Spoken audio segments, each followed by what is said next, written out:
Hello students, मैं संदीप कुमार शुक्ला आप सभी के साथ computer aided design and manufacturing subject को डिस्कस कर रहा हूं। पिछले वीडियोज़ में हमने कैसे किसी ऑब्जेक्ट को अलग अलग व्यूज में देखा जाता है और प्रोजेक्शंस क्या होते हैं, कितने टाइप्स के हैं, बेसिकली हम कौन से प्रोजेक्शंस को यूज करते हैं। इसके अलावा south west, south east, north west, north east इत्यादि कंसेप्ट्स को देखा था। वो हमारा थर्ड यूनिट था। नेक्स्ट आज हम फोर्थ यूनिट में प्रोसीड कर रहे हैं, आगे बढ़ रहे हैं। हमारी फोर्थ यूनिट है कंप्यूटर एडेड मैन्युफैक्चरिंग। नाम से जैसे स्पष्ट है कि कंप्यूटर की सहायता से मैन्युफैक्चरिंग का कार्य किया जाएगा। वैसे जो हमारी कन्वेंशनल मैन्युफैक्चरिंग होती है, आप जानते हैं, वो बड़े सिंपल मशीनरी के द्वारा ऑर्डिनरी वर्कर्स आसानी से कर सकते हैं। लेकिन जब हम कंप्यूटर एडेड मैन्युफैक्चरिंग की बात करेंगे तो ऑब्वियस है इसमें एडवांस मशीन्स आएंगी, एडवांस ऑपरेटर्स आएंगे, वर्कर्स आएंगे और उनके द्वारा जो प्रोडक्ट बनाए जाएंगे, मैन्युफैक्चर्ड किए जाएंगे, वो भी हाई एक्यूरेसी, हाई क्वालिटी के होंगे। ठीक है, तो इन्हीं सारी बातों को हम आगे इस चैप्टर में देखेंगे अच्छे से कि कंप्यूटर एडेड मैन्युफैक्चरिंग वास्तव में होती क्या है, इसके कौन कौन से पार्ट्स हैं, कौन कौन से सेक्शंस हैं जो मैन्युफैक्चरिंग को कोरिलेट करते हैं और फाइनली किसी प्रोडक्ट का मैन्युफैक्चरिंग यानी कि प्रोडक्शन संभव हो पाता है। ठीक है, तो हम चैप्टर में आगे प्रोसीड करें इससे पहले थोड़ा सा इसके सिलेबस पर एक नज़र डाल लेते हैं। हमारा जो पहला टॉपिक है इस चैप्टर के अंतर्गत वो है setting up the jobs, defining the operation, creating geometry. अर्थात जो ऑब्जेक्ट हम बनाना चाहते हैं उसकी पूरी एक मॉडलिंग करना, ज्योमेट्री तैयार करना और कौन कौन से प्रोसेस इसमें अप्लाई किए जाएंगे और प्रोडक्शन प्रोसेस, उन सबको डिस्कस करेंगे। और इस प्रोडक्ट को बनाने से पहले उसकी ज्योमेट्री या पाथ ट्रेजेक्ट्री तैयार की जाती है। तो ये सारी बातें इस टॉपिक के अंतर्गत आएंगी। उसके बाद हमारी दूसरी टॉपिक है स्पेसिफाई द टूल्स। ऑब्वियस सी बात है, अलग अलग वर्क ऑपरेशंस के लिए अलग अलग प्रकार के हमें टूल्स की आवश्यकता पड़ सकती है। जैसे जो टूल्स हमारे टर्निंग या फिर फेसिंग के लिए यूज होंगे, शायद वो ड्रिलिंग के लिए ना आए, क्योंकि आप सब जानते हैं ड्रिलिंग के लिए हमें विशिष्ट प्रकार के टूल्स की आवश्यकता होती है, या फिर ग्राइंडिंग के लिए किसी और प्रकार के टूल्स की आवश्यकता होगी। तो इसमें टूल्स को स्पेसिफाई करना पड़ेगा। उसके बाद है हमारे पास parameters and types of machining. Parameters वही अलग अलग हमारे पास कौन कौन से पॉइंट्स को हमें ध्यान रखना है मशीनिंग के दौरान। ठीक है, फिनिश कितनी होनी चाहिए, डेप्थ ऑफ कट क्या होना चाहिए, फीड रेट क्या होनी चाहिए, स्पीड क्या होनी चाहिए। इसके अलावा अलग अलग प्रकार की मशीनिंग को भी हम आइडेंटिफाई करेंगे। नेक्स्ट है हमारे पास back plotting and verification of operation. जो ऑपरेशन चल रहा है ये क्या हमारा डिजायर्ड रिजल्ट देगा, इस बात को हम इसमें ध्यान रखेंगे। इसके अलावा है पोस्ट प्रोसेसिंग। ठीक है, इसमें है connecting the generated tool path in NC code depending on the system. ये प्रोसेसिंग के बाद की बात है कि हमारा जो टूल पाथ हमने जनरेट किया है उसको एनसी पार्ट में अटैच करें और उसके अकॉर्डिंग हमारी मशीनिंग ऑपरेशन हो पाए। नेक्स्ट है setting up the parameters related to the communication like transfer of programs to CNC machine.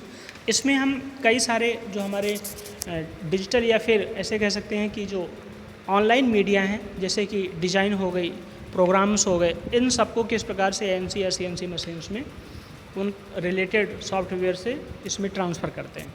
ठीक है, उसके बाद हमारे पास है transfer of drawing data from any CAD software to CNC, MIC and generation of H codes and M codes. इस topic के अंतर्गत ये सारी बातें देखी जाएंगी। हालांकि अगर ड्राइंग ट्रांसफ़र सॉफ्टवेयर्स की बात करें तो हम लोगों ने जब ऑटोकैड के बारे में देखा था तो उसमें दो मेन सॉफ्टवेयर्स हमारे पास थे। एक था IGES यानी कि इनिशियल ग्राफिक एक्सचेंज सिस्टम या सॉफ्टवेयर, दूसरा था DXF ड्राइंग एक्सचेंज फॉर्मेट। हमने कहा था DXF बेसिकली या कॉमनली कह सकते हैं USA में यूज किया जाता है और IGS अपने यहाँ यूज किया जाता है। तो ये ड्राइंग एक्सचेंज के कुछ मेन सॉफ्टवेयर्स हैं जिनकी सहायता से हम ड्राइंग को एक सॉफ्टवेयर से दूसरे सॉफ्टवेयर में ट्रांसफ़र कर लेते हैं या एक सिस्टम से दूसरे सिस्टम में ट्रांसफ़र कर लेते हैं। अब हम देखते हैं कि कंप्यूटर एडेड मैन्युफैक्चरिंग, हालांकि इसका इंट्रोडक्शन में भी हमने इसके बारे में देखा था, लेकिन आज हम चूँकि अभी नया चैप्टर ही इसके बारे में पढ़ रहे हैं कंप्यूटर एडेड मैन्युफैक्चरिंग को, तो इसके बारे में एक बार फिर से ज़रा कुछ देख लेते हैं कि वास्तव में होती क्या है। तो आप जानते हैं जो CAE होता है हमारा, यानी कंप्यूटर एडेड इंजीनियरिंग, तो उसमें आपने देखा था कंप्यूटर एडेड इंजीनियरिंग या फिर सिम यानी कंप्यूटर इंटीग्रेटेड मैन्युफैक्चरिंग, इन दोनों का ही एक पार्ट है हमारा कैम, कंप्यूटर एडेड मैन्युफैक्चरिंग। क्योंकि ये जो CAE है अथवा CIM, इन सभी में इन सारे पार्ट्स को, जैसे कि कैड हो गया, कैम हो गया या फिर मैनेजमेंट सिस्टम हो गया, इनका कोलेशंस ही तो होते हैं, इनके साथ आते हैं, तभी ये पूरी एक सिस्टम को तैयार कर पाते हैं। फ़िलहाल कंप्यूटर एडेड मैन्युफैक्चरिंग एक प्रकार की एप्लीकेशन टेक्निक है, यानी अनुप्रयोग तकनीक कह सकते हैं, या एक एप्लीकेशन सिस्टम है जो कि मैन्युफैक्चरिंग प्रोसेस को और अधिक कंफर्टेबल बनाने में सहायता करता है। ठीक है, इसके अलावा ये कैम यानी कंप्यूटर एडेड मैन्युफैक्चरिंग ही है जो निर्माण प्रक्रिया को स्वचालन करने के लिए यानी ऑटोमेशन में कन्वर्ट करने के लिए कंप्यूटर सॉफ्टवेयर और मशीनरी यानी कंप्यूटर सिस्टम और जो मशीन्स हैं, जो प्रोडक्शन मशीन्स हैं बेसिकली कन्वेंशन, इनको उपयोग करके एक ऑटोमेशन मैन्युफैक्चरिंग सिस्टम का निर्माण करती हैं, यानी मैन्युफैक्चरिंग में ऑटोमेशन लाती हैं। ठीक है, इसके अलावा अभी हमने आपसे बात की कि कैम यानी कंप्यूटर एडेड इंजीनियरिंग, जो CAE है कंप्यूटर एडेड इंजीनियरिंग, इसका एक ऑपरेटर है, संचालक है, यूँ कह सकते हैं मेन कंपोनेंट है जो कि पूरे CAE को गवर्न करता है। CAE के अंतर्गत बेसिकली कंप्यूटर एडेड डिज़ाइन या ड्राफ्टिंग, इसके अलावा कैम और मैनेजमेंट ऑपरेशंस आते हैं। ठीक है, और इस प्रकार से ये कैम सॉफ्टवेयर हमारा मैन्युफैक्चरिंग प्रोसेस को या मैन्युफैक्चरिंग ऑपरेशंस को ऑटोमेटाइज्ड प्रोसेस में ले जाने में मददगार होता है।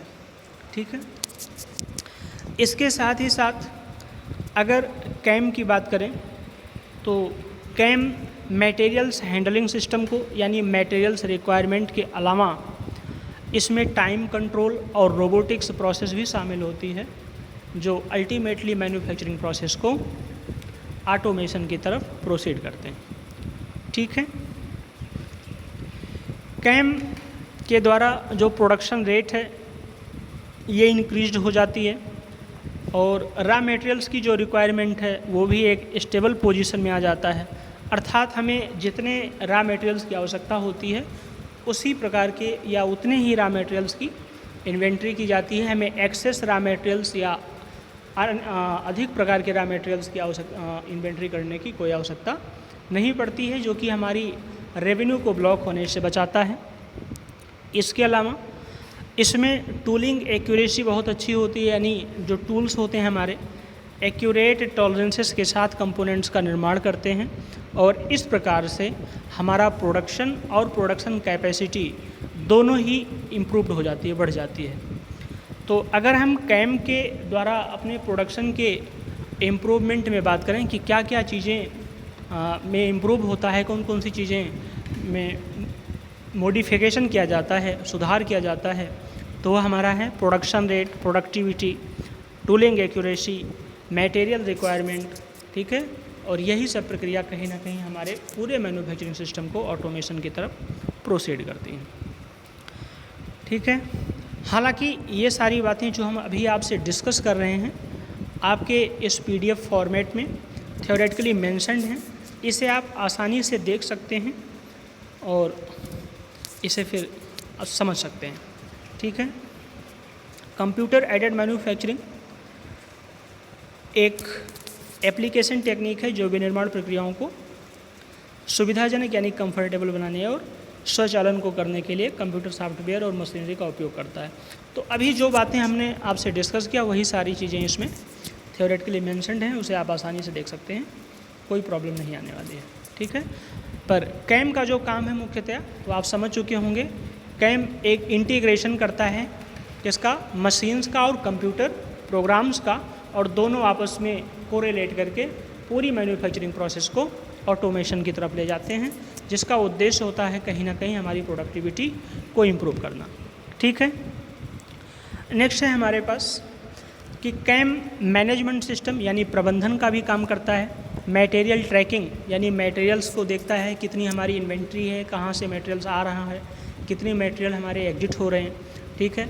हमारे प्रोड्यूस्ड पार्ट्स कितने हैं, प्रोसेस्ड पार्ट कितने हैं, इन प्रोसेस पार्ट्स कितने हैं। इन प्रोसेस का मतलब जो भी निर्माण कार्य में लगे हुए हैं या जिनका भी पूरी तरह से निर्माण नहीं हो पाया है, ठीक है।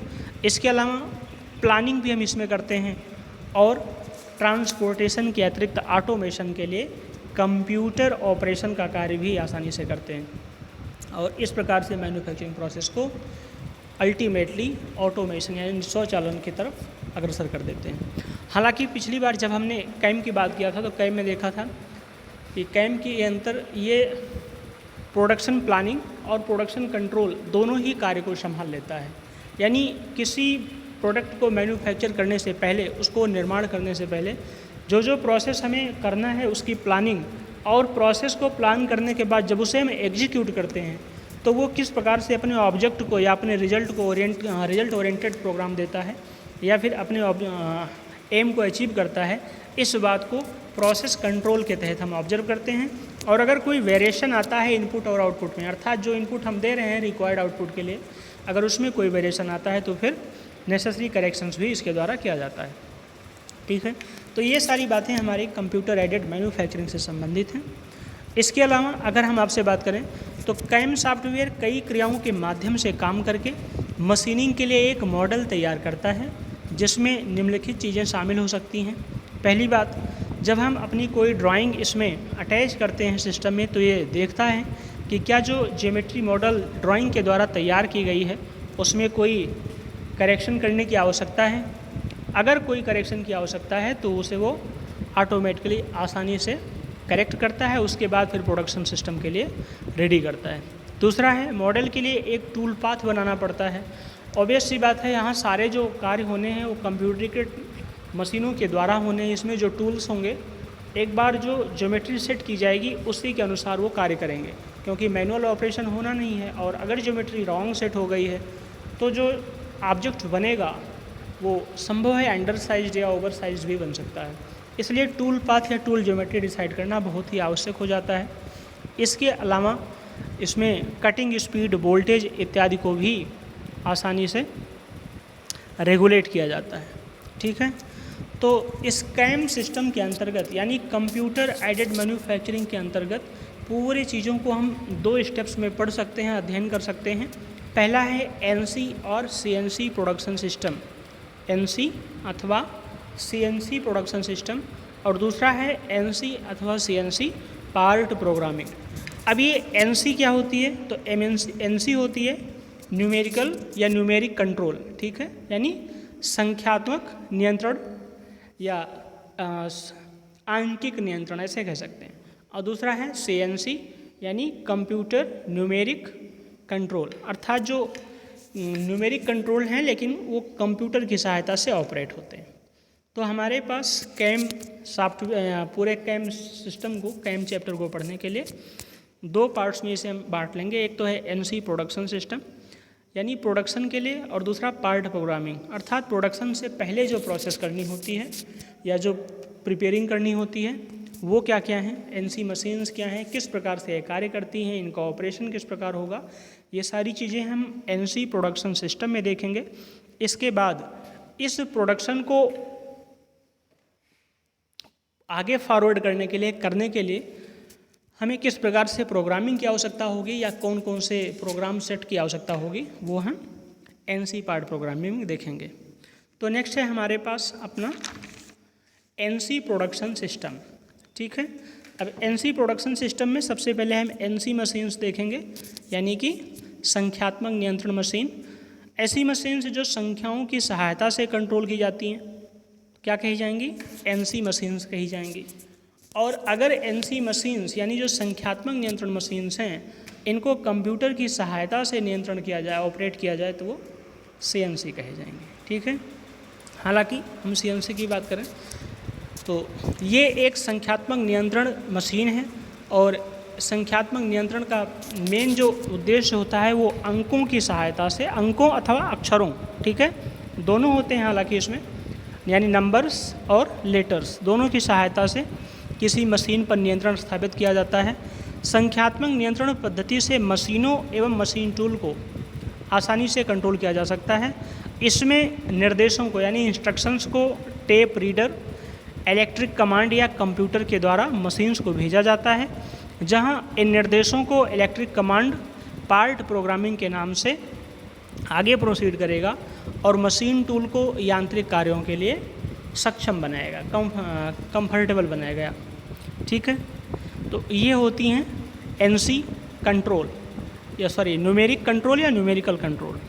ठीक है, आपको बात समझ में आई होगी कि संख्यात्मक नियंत्रण का तात्पर्य अंकों अथवा अक्षरों की सहायता से मशीनों पर नियंत्रण स्थापित करना होता है और संख्यात्मक नियंत्रण पद्धति में मशीनों एवं मशीन टूल को कंट्रोल किया जाता है, जिसमें कि निर्देशों को यानी जो इंस्ट्रक्शंस होते हैं उनमें इन मशीन्स का एक पार्ट है टेप रीडर, उसकी सहायता से लोड करके इसे फर्दर जो कंट्रोल यूनिट हैं वो इनको कंट्रोल करके और फिर मशीन्स को कमांड या निर्देश देती हैं और मशीन टूल्स को कार्य के लिए सक्षम बनाती हैं। ठीक है, ये सारी बातें थ्योरेटिकली इस पीडीएफ में मेंशन्ड है, आप देख सकते हैं। अथवा संख्यात्मक नियंत्रण की बात करें यानी न्यूमेरिक कंट्रोल, तो एक प्रोग्रामेबल ऑटोमेशन, प्रोग्रामेबल समझ रहे हैं, जिसको हम प्रोग्राम कर सकें और जब हमारा कार्य समाप्त हो जाए तो उस प्रोग्राम को हम रिमूव भी कर सकते हैं। यह प्रोग्रामेबल ऑटोमेशन है, इसे योजना योग्य स्वचालन भी कह देते हैं, और जिसमें प्रोसेस का नियंत्रण संख्याओं अथवा शब्दों के द्वारा या चिन्हों के द्वारा किया जाता है। कुछ स्पेसिफिक सिंबल्स भी यूज किए जा सकते हैं एनसी कंट्रोल्ड मशीन्स में। ठीक है, यानी न्यूमेरिक कंट्रोल्ड मशीन्स में। ठीक है, एक बात और बहुत ध्यान देने योग्य है कि जो हमारे प्रोग्रामेबल ऑटोमेशंस होते हैं इसको हम सेमी ऑटोमेशन भी कह सकते हैं, क्योंकि इसमें कुछ कार्य मैनुअल होंगे और कुछ कार्य मशीनों के द्वारा होंगे। और एक प्रोग्राम समाप्त होने के बाद, अर्थात जब हमारा एक कार्य समाप्त हो जाएगा तो उस प्रोग्राम की वैलिडिटी भी समाप्त हो जाएगी और उसके स्थान पर नए प्रोग्राम, नए कार्य के लिए नए प्रोग्राम को सेट करके मशीन में अपलोड करके हम अपने नए कार्य को एग्जीक्यूट कर सकते हैं। तो ये सारी बातें हमारी एनसी मशीन से संबंधित हैं। अब ज़रा ध्यान से देखिए, नीचे हमारे पास एक व्यू पॉइंट्स बन सकता है।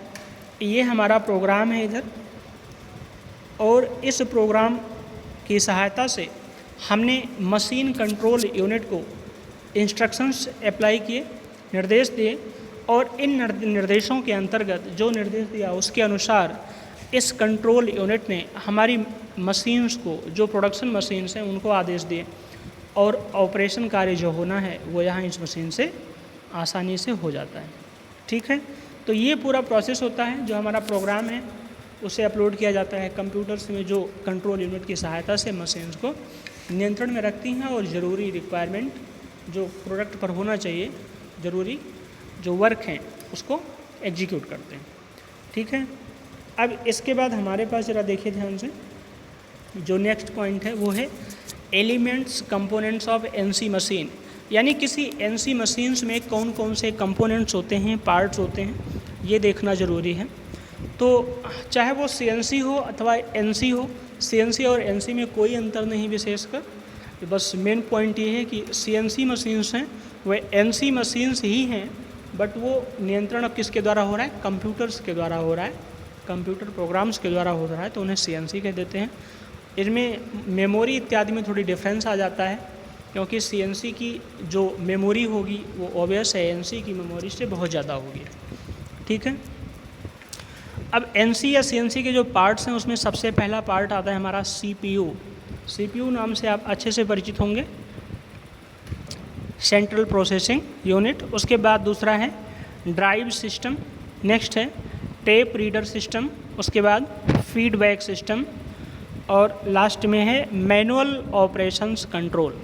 ठीक है, तो यानी जो हमारे एनसी मशीन्स हैं उसमें ये पार्ट्स हैं, पहला सीपीयू, दूसरा ड्राइव सिस्टम, तीसरा टेप रीडर, चौथा है फीडबैक, पांचवा मैनुअल ऑपरेशंस। जो पांचवा सेक्शन है हमारा मैनुअल ऑपरेशंस, इसे देख के लगता है कि इस एनसी अथवा सीएनसी मशीन्स में भी हमें कुछ ऐसे कार्य तो ज़रूर होंगे जो मैनुअली करने होंगे। ठीक है, और जब कभी कार्य हमें कुछ मैनुअली करने हों तो वो प्रोसेस पूरी कंप्लीटली ऑटोमेशन प्रोसेस में नहीं कहा जा सकता। ठीक है, क्योंकि जो कंप्लीट या फुली ऑटोमेटाइज्ड प्रोसेस होंगी उसमें मैनुअल ऑपरेशंस पूरी तरह से एलिमिनेट हो चुका होता है। ठीक है, अब चूंकि एनसी अथवा सीएनसी मशीन्स में मैनुअल ऑपरेशंस होते हैं तो इन एनसी अथवा सीएनसी मशीन्स को हम फुली ऑटोमेटाइज ना करके सेमी ऑटोमेटाइज मशीन्स कह सकते हैं। और जब हम इन सारे प्रोसेस को यानी जो मैनुअल ऑपरेशंस हैं इन्हें पूरी तरह से रिमूव कर देंगे, हटा देंगे, तो ये पूरी तरह से ऑटोमेटिक मशीन्स में कन्वर्ट हो जाएंगे। ठीक है, अब ज़रा हम इसमें एक पहला पार्ट देख लेते हैं कि ये सीपीयू का काम क्या है, होता क्या है, कैसे कार्य करता है। तो सीपीयू यानी सेंट्रल प्रोसेसिंग यूनिट का मुख्य कार्य मैग्नेटिक टेप में छिद्रित यानी पंच्ड सूचनाओं का एनालिसिस करके मशीनिंग प्रक्रिया के लिए ड्राइव यूनिट को संदेश भेजना होता है। ठीक है, मैंने अभी कहा कि जो हमारी इंस्ट्रक्शंस हैं, निर्देश हैं, उनको हम अपने सिस्टम में अपलोड करके अपने निर्देश को मशीनों तक पहुंचाते हैं।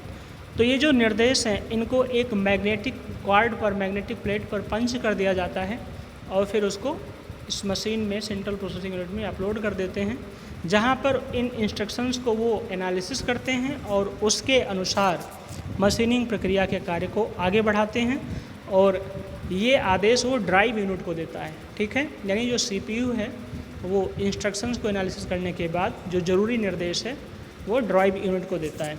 ठीक है, अब सीपीयू दो प्रकार के सिग्नल्स भेजता है, जो एक तो ड्राइव यूनिट के पास जाता है और दूसरा मैग्नेटिक बॉक्स के पास जाता है। ठीक है, यानी सीपीयू ने इंस्ट्रक्शंस को एनालिसिस के बाद जो निर्णय निकाला, जो डिसीजन लिया कि आगे कार्य क्या करना है, उस डिसीजन, उस निर्णय को सिग्नल्स के रूप में दो लोगों को भेजता है। एक तो है ड्राइव यूनिट और दूसरा है मैग्नेटिक बॉक्स। ठीक है, अब ड्राइव यूनिट जो सिग्नल्स प्राप्त करते हैं उसके द्वारा मैन्युफैक्चरिंग प्रोसेस से पूर्व के कार्यों को संपन्न करते हैं। ठीक है, यानी सीपीयू से जो इंस्ट्रक्शंस ड्राइव यूनिट को गए तो ड्राइव यूनिट उन इंस्ट्रक्शंस के आधार पर मैन्युफैक्चरिंग से पहले के कार्यों को संपादित करता है, जैसे कि वेरियस एक्सेस के अलॉन्ग टूल्स का मूवमेंट करना, टूल बेड्स का या वर्क बेड का मूवमेंट करना। वर्क बेड मतलब वो टेबल जिस पर वर्क पीस को रखा जाता है, इन सारी चीज़ों का मूवमेंट। इसके अलावा feed, depth of cut set करना, ये सारी चीज़ ड्राइव यूनिट करता है जब सीपीयू से उसे सिग्नल्स मिल जाता है। ठीक है, और सीपीयू ने जो दूसरा सिग्नल्स भेजा था मैग्नेटिक बॉक्स को, तो ये क्या करते हैं, तो मैग्नेटिक बॉक्स जब सीपीयू से सिग्नल्स प्राप्त करता है तो उसके द्वारा निर्माण प्रक्रिया के दौरान जो सहायक कार्य हैं, अर्थात जब हम अपना कंपोनेंट बना रहे होते हैं, मैन्युफैक्चर कर रहे हैं और मैन्युफैक्चरिंग के लिए जो ज़रूरी ऑपरेशंस हैं, चाहे वो फिशिंग हो, टर्निंग हो, शेपिंग हो, ड्रिलिंग हो, इत्यादि जो प्रोसेस हो रहे हैं, उनको करते वक्त कुछ साथ में और कार्य चल रहे होते हैं, जैसे कि कूलेंट के प्रवाह को चालू बंद करना, स्पिंडल की स्पीड को कम ज़्यादा करना, ये सारे कार्य हमारा मैग्नेटिक बॉक्स संपादित करता है। ठीक है, और मैग्नेटिक बॉक्स बेसिकली एक इलेक्ट्रॉनिक केबिन होता है। ठीक है, इलेक्ट्रॉनिक सेंट्रल केबिन है जो कि एनालॉग सिग्नल्स को डिजिटल सिग्नल्स में और डिजिटल सिग्नल्स को एनालॉग सिग्नल्स में परिवर्तित करता रहता है। ठीक है, तो हमने देखा कि जो हमारा सीपीयू मेन कंपोनेंट्स है किसी एनसी या सीएनसी मशीन्स का, ये इंस्ट्रक्शंस के एनालिसिस के बाद सिग्नल्स दो अलग अलग लोगों को भेजता है, दो अलग अलग चीज़ों को भेजता है। एक का नाम है ड्राइव यूनिट और दूसरा का नाम है मैग्नेटिक बॉक्स।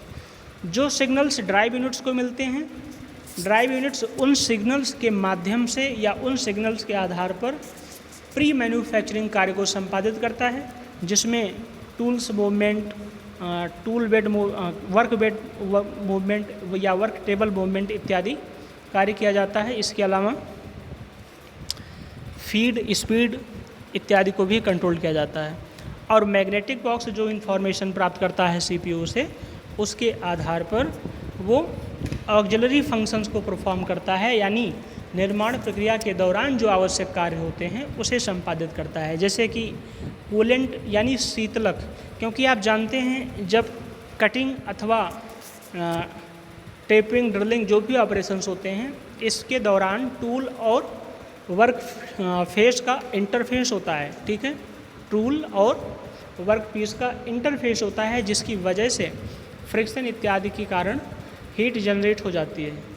तो अगर हीट एक्सेसिव अमाउंट में हो गई, उसे रिप्लेस करने का कोई मीडिया उपलब्ध नहीं है, तो कहीं ना कहीं हमारी जो टूल्स हैं उनकी एफिशिएंसी और रिलायबिलिटी पर इफ़ेक्ट पड़ता है। इसलिए ये ज़रूरी है कि प्रोडक्शन के दौरान हमें जो एक्सेसिव हीट हैं उनको रिप्लेस करते रहना चाहिए, और इसके लिए कूलेंट की व्यवस्था की जाती है। और कूलेंट को कब ऑन करना है, कब ऑफ करना है, अर्थात इनके प्रवाह को कब बंद करना है, कब चालू करना है, ये सारे कार्य हमारा मैग्नेटिक बॉक्स संपादित करता है, ठीक है। तो भी हमने आपसे जितने भी पॉइंट डिस्कस किए, ये सब के सब थ्योरी बेस्ड में यहाँ मेंशन्ड हैं, इसे आप आसानी से देख सकते हैं। और यहाँ पर एक प्रोसेस को ज़रा सिंप्लीफाई भी किया गया, ज़रा ध्यान से देखिए। ये जो CPU है हमारा, ये इंस्ट्रक्शंस को एनालिसिस करने के बाद अपनी जो डिसीजन लेता है उसको दो लोगों में भेजता है। एक तो है ड्राइव यूनिट और दूसरा मैग्नेटिक बॉक्स। ड्राइव यूनिट ने इस CPU से जो इन्फॉर्मेशन प्राप्त किया, उसके तहत प्रिपरेटरी फंक्शंस यानी मैन्युफैक्चरिंग कार्य को शुरू करने के लिए जो आवश्यक तैयारियां हैं उनको उस कार्य को करता है, जिसमें आपने देखा tools movement, work table movement इत्यादि होता है, ठीक है, या speed, feed rate, depth of cut इत्यादि की सेटिंग की जाती है, ठीक है। और जो मैग्नेटिक बॉक्स है ये ऑक्सिलरी फंक्शंस को परफॉर्म करता है। तो ये सारे कार्य हैं हमारे NC मशीन्स में अलग अलग कंपोनेंट्स के, जिसमें जो सबसे महत्वपूर्ण कार्य है वो CPU का है।